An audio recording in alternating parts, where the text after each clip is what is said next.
السلاليه بالاعتقال ديال النائب انذاك السي مبارك المديني الله يرحمه برحمه الله.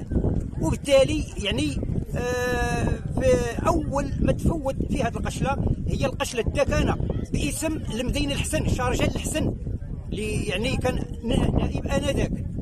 ف 1987 63 هكتار اللي تختات من اجل احداث مشاريع سياحيه اللي غتنتفع بها المدينه كامله.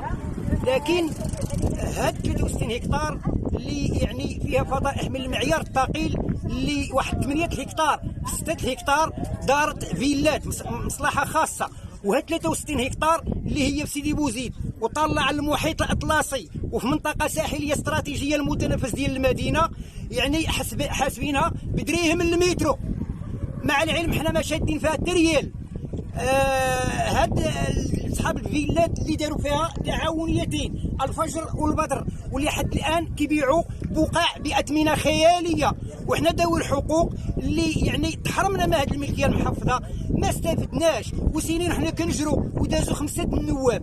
لكن بعد ما جاء النائب الحالي ودوز 5 سنين وتجمعت لي اموال طائله، وزيادة على ذلك بطاقات غير قانونيين اللي فرضهم علينا وحسبهم لينا ب 100 درهم البطاقه، وفيها هي اموال طائله.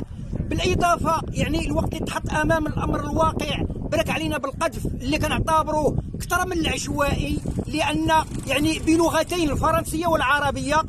وبالتالي الوقت اللي تحط امام الامر الواقع يعني لا اله الا الله. الشكايه ديالنا وصلت للسيد الوزير الداخليه وجايه دابا 10 شهور وما كاينش شي واحد اللي بغى يجاوبنا عليها، مع العلم ان الشؤون القرويه اللي كنحملوا المسؤوليه لان مشينا عنده، وهذاك البحث اللي غيدير هو انا حطينا ليه فوق الطابله وقلنا ليه ها اللي كاين. لكن علاش كيدار الطماطول يدير البحث على الجواب ديال السيد الوزير؟ لكن ان شاء الله الرحمن الرحيم سوف نرجعوا للرباط ان شاء الله اللي باش نسدوا هذه المهزله، لان دازوا يعني 5 النواب ما عمر شي نائب دار هذه الحاله الكارثيه، دخل هذه الارض هذه وتيقول بان يعني زرع الفتنه ما بين ذوي الحقوق، لان كاينين الناس يعني من سيدي بوزيد ذوي الحقوق اللي الارض ديالهم هي هذه اللي هي ارض سلاليه، اما هو درناه نائب على ملكيه محفظه ليس بسلاليه، وجات سلاليه بالاعتقال ديال النائب انذاك.